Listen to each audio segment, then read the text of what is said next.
Well, hello again. Curious One is back with an interesting question. This question has been puzzling me since I was a child. I was not a child, but quite young, very young. Let's say 7 years old, 6 years old. Still quite small.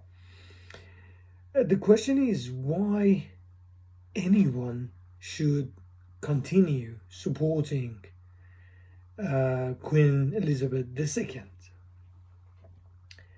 You may immediately jump into the conclusion of saying, well, I don't know. Well, you don't, but whether you like it or not, somehow people and media and the system, they force you to obey something about Queen Elizabeth. Oh, she's the queen, we have to bow down. She's the queen, we have to kiss her hand and her arse, perhaps. She's the queen, we have to obey all her commands.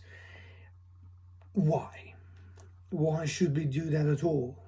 The first thing first, what's her full name? It's Elizabeth Alexandra Mary Windsor. Her bloodline is one of the most vicious and bloodthirsty bloodlines ever existed on the planet Earth. Her grandpa, George VI or George V, I don't even know, was one of the most brutal, cruel, bloody men on the planet. He literally assassinated, committed genocide, slaughtered those standing against British Empire.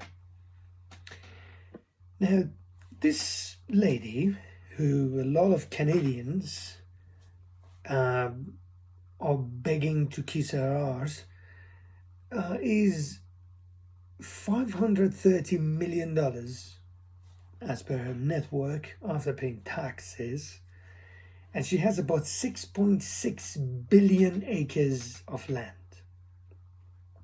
If you're not familiar to what an acre is, just go take a look at the farm and let's say ask someone to show you 5 acres of land. See how big that is. And she has 6.6 billion acres of land. I can't even talk about it. That is equivalent to a bunch of islands, hundreds of islands perhaps.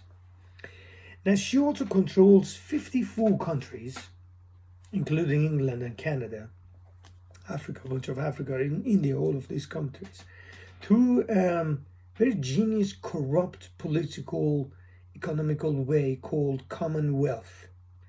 Now, if you don't know what is Commonwealth, go have a research. Queen is the chairperson, is the head mistress of this Commonwealth.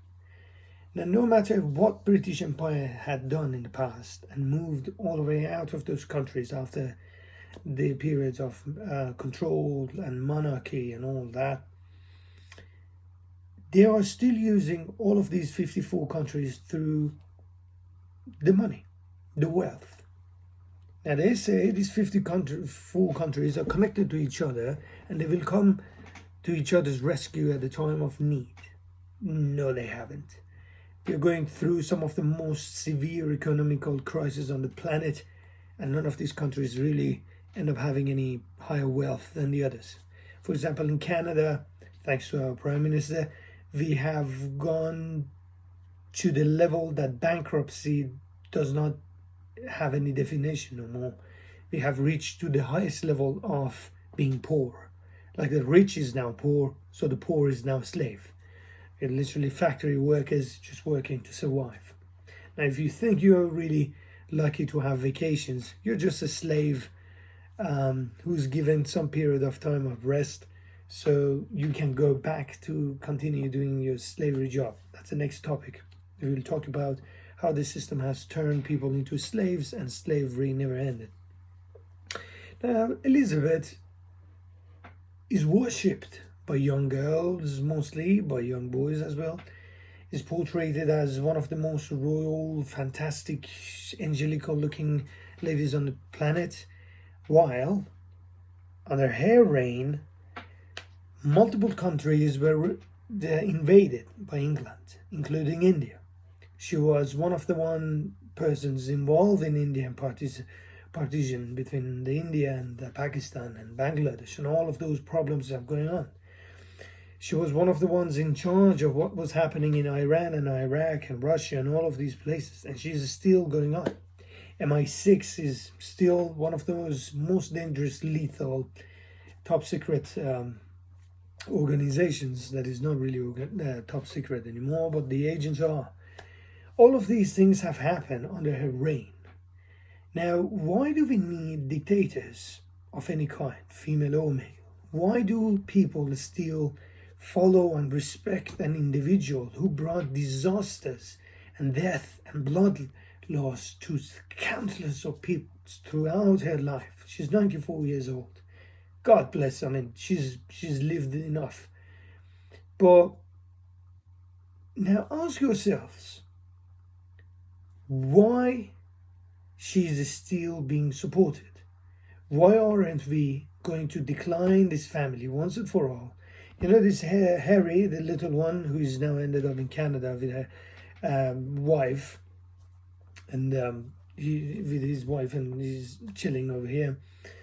This bloody guy has gotten a mansion from a Russian billionaire or Ukrainian billionaire, I don't even care about that, and living on the Canadian taxpayers' money.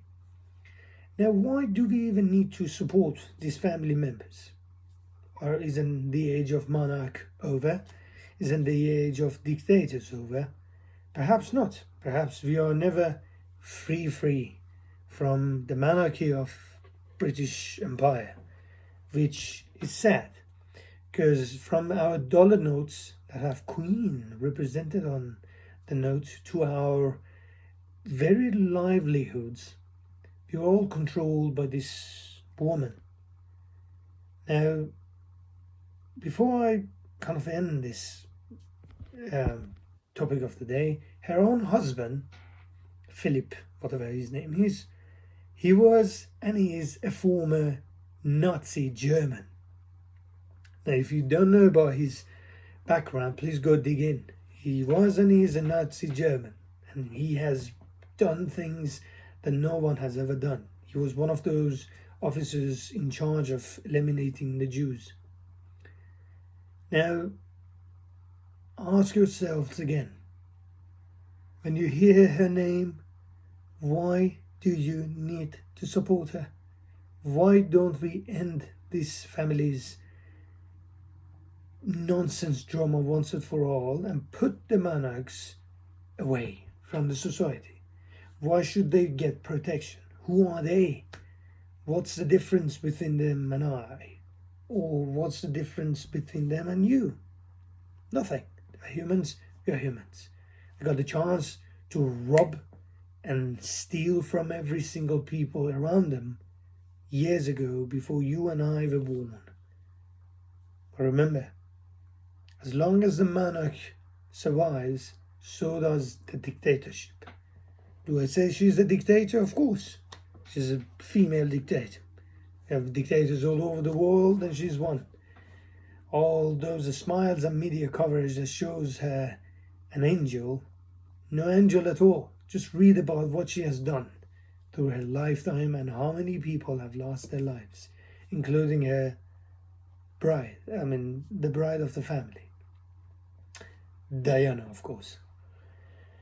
That was it. That was the topic that I wanted to talk this week. Hopefully it'll enjoy you. Please share your thoughts about whether we should at all even acknowledge their existence anymore. Why should we not go on peaceful protest, to end the legacy of this moron monarchs once and for all? Please leave a comment if you dare.